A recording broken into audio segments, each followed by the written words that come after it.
Hi, everybody. If you have a small enough room, it looks like there's a really big crowd, so that's exciting to me. I work for SAS. SAS is one of those privately held U.S. software companies, but is not located in New York or in California. So I was in the 14%. You have all heard, and just a minute ago we heard about the amount of data that's out there. One of the ways I like to think about how much data was created in 2012 is if you took every word ever spoken, everything ever written, every thought ever conceived, and multiplied it by 7. That's how much data was created in 2012. And of that data now, about 80 to 90% of it is unstructured data. And what we mean by unstructured data is everything that's not in a column in a row that's a number. So when we first started using computers, everything was, we were basically calculating spreadsheets. Now the data that's created in the world is the video. One second of HD video is equivalent to 1,000 pages of text. And I don't know about you guys, but I get emails from my wife showing my son, running down the road and everything. So we're all creating huge amounts of data, and the vast majority of it is unstructured. And as a purveyor of text and data mining software, I think that's great. And I think it's great that we have all of this data that's being generated around the world, because there's huge things that can be done with this data to make the world a better place. And when I say that, I'm going to give you some examples of what I think are some amazing things that can be done with this data. So for the next few minutes, I'm going to give you a few examples, and then I want to talk with you about copyright and how some of the things that are being done with copyright are suggestions to changing copyright law, why I think they are somewhat misguided. And I would enjoy hearing your thoughts and hearing any questions about that. But let me start by giving you some examples of how my company is working with other companies around dealing with unstructured data. Anybody here from the United Nations? Okay. So the United Nations, historically, the United Nations does a lot of stuff, right? But one of the things the United Nations tries to do is help governments, help countries do better, loosely. So traditionally, the UN would be working with data that was about 5 years old to try to figure out, well, why did this food crisis happen, or why did this unemployment hit, or whatever it is. So we started working with an organization called UN Global Pulse. And the premise we were trying to figure out is, does social network information, Twitter feeds, Facebook, LinkedIn, whatever other sorts of ways that people are communicating with each other, text, are there smoke signals in that would give governments an indication of what's about to happen before it happens? So they looked at social network data from Ireland and looked at social network data from the U.S. and found some really interesting things. In the U.S., if in your sentiment analysis of social network data, meaning if you saw a lot of words that had anger, where people were mad, where people were worried and concerned, 3 months later you had unemployment. In Ireland, if you saw a lot of confusion and a lot of worry and a lot of anxiety, 3 months later you had a spike in unemployment. And if you had music, then you had quite right. And so extrapolating from that data, one of the things that the research showed is that when you have that people across society who are using social networks experience anxiety, concern, fear before something actually shows up in the data that the governments would collect. And so here's the idea behind this. If you are aware, if you can mine data and you're aware that people are concerned about losing their job, and that's an indicator that unemployment is about to spike, can you do something about it before it happens? Now, we all know that once unemployment starts, people move from being a taxpayer to being a receiver of unemployment benefits. And so then the tax revenue for the government goes down and it starts going the other way. But also when people become unemployed, they stop buying cars, they stop traveling, they stop taking trips. And in addition, when people stop buying cars or sell their car, then the need for public transit goes up. And so the idea behind this is if you can detect through text mining, through sentiment analysis, that something's going to happen before it actually shows up, maybe you can do something about it to change it. Now, if you can do that, and this is something that's being tested by the UN Global Pulse organization in some countries in Asia right now. If you can intercede early enough, can you change the outcome? And if you can make a world of difference in economic consequences. So that's one example, and one that we're really excited about. I'll give you some other examples. Now, all of this is being done actually by customers of ours, and by and large, this is mining unstructured data that's freely available over the internet. But some of it is mining data within these companies' own records. So the Social Security Administration, the United States Social Security Administration, one of the things in America is if you become disabled, you can apply for what we call Social Security benefits. Basically, you get a government payment because you've lost the ability to work. Of all the people that apply for Social Security benefits, only 1/3 are approved initially. Another third that appeal those decisions, and of the people that appeal, 50% of the time, the courts will grant the benefits. But it takes 2 years to go through the process of appealing a denial of your Social Security benefits. So that's obviously very wasteful, time-consuming, expensive, and it's also pretty awful to somebody who's actually deserving of disability benefits to not get them and to have to wait 2 years. Not a lot of customer satisfaction there for Americans working with their government. So the Social Security Administration started reviewing all of the information, all of the unstructured information around all of the claims that were denied. And we're able to run algorithms and identify with a fair amount of degree of certainty which one of these would be overturned by the courts and which ones wouldn't. So in a matter of days rather than 2 years, when someone was denied, they analyzed it and they go, no, you know what, if this goes to court, you're going to get your benefits, we're going to go ahead and give you your benefits. Now, it didn't fix all of them, but about 30% of the people who were going to have to go through a process that took 2 years are now getting their unemployment benefits right away.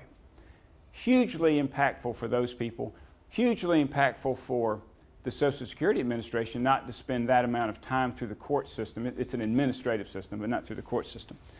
A pretty cool way to analyze the data. And what's happening there is they take all of the records for all of the cases that were reversed and analyze that data.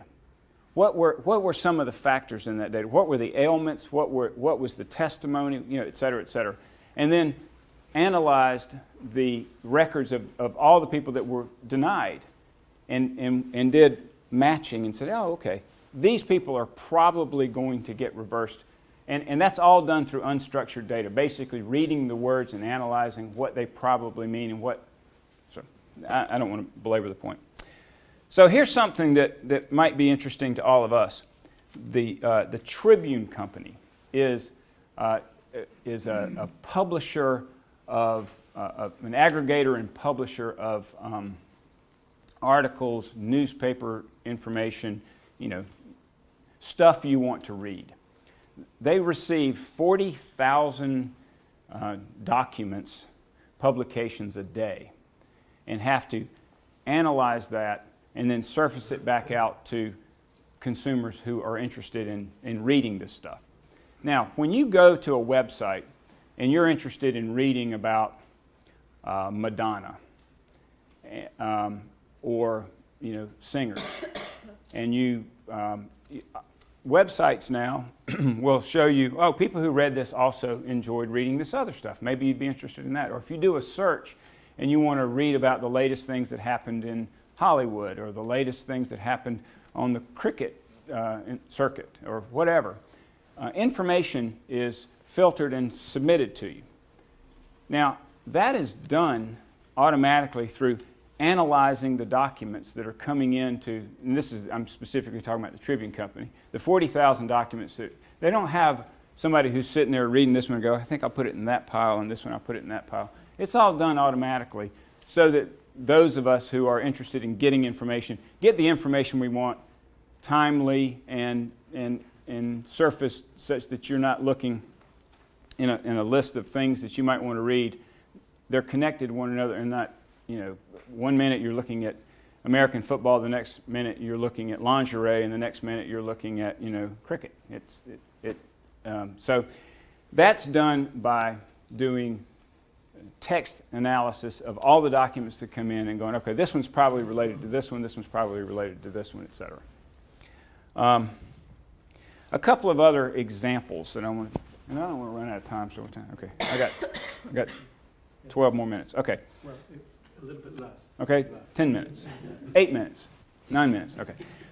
6 or 7. I'm going to give you a couple of other examples. One of the things that the the U.S. Food and Drug Administration is trying to do now is analyze all of the treatment records for all of the doctors to see if a drug that was approved through the new drug application, where they did clinical trials and they said, yeah, this drug will probably make you better and probably won't kill you. Well, it's a trial. But once you get millions of prescriptions of a particular drug out there and you analyze the data around that, well, you have a better sense of, well, is it really making you better or is it really killing you? And the idea behind that is it's sort of a post-release analysis of drugs. That can only be done by basically reading doctor's notes and analyzing what are the outcomes associated with that. Okay, now let's talk about the idea of copyright and text mining. As you guys all know, the idea behind copyright is to protect the expression of an idea from an author. Copyright protects you if you write something from someone copying it in its most basic sense. But if I write a book, I don't own the words in that book. You can also write a book and you can use all the same words. You just can't copy my book. And across all of our economies, all of our societies, as soon as you write something, including if you write something on Facebook or on Twitter or anywhere else, you own the copyright to what you wrote. So that's true with learned articles, and it's true with silly jokes, and it's true with videos that you put online, etc. Well, the way that text mining works is not where you're copying the expression of an author. You're not copying a document and copying the expression of that author. You're analyzing a document. I'm going to show you an example of what I'm talking about here, because I think it becomes more clear. Let's see, how do I get this? Okay, so if you take two statements, you can take the money to the bank in one document. You can take the walk along the riverbank. If you text mine those two statements, what you get is an analysis in document 1 you see the word you, in document 2 you see the word you. And I won't go through all of that. But you also can see that the text analysis understands that there was a difference in the way these two words were used. So it's not used twice, it's used one way once and another way once. This is very simple. But when you take billions of documents and you run an analysis like this, with no particular document are you copying the expression of any author. What you are doing is you're analyzing from these documents, what is it that's being talked about globally? What's being talked about in this set? And then you can analyze the extraction of that information. But you can't look at that and say that in any way, shape, or form, either of those two sentences that I read were being copied and whatever idea was behind that. And this is the important point that I want to make, because in reading some of the ideas around modifying and making an exception for non-commercial research, we're missing the point. It's almost as if the discussion is assuming that text mining violates copyright and we have to then find a way to give an exception to that.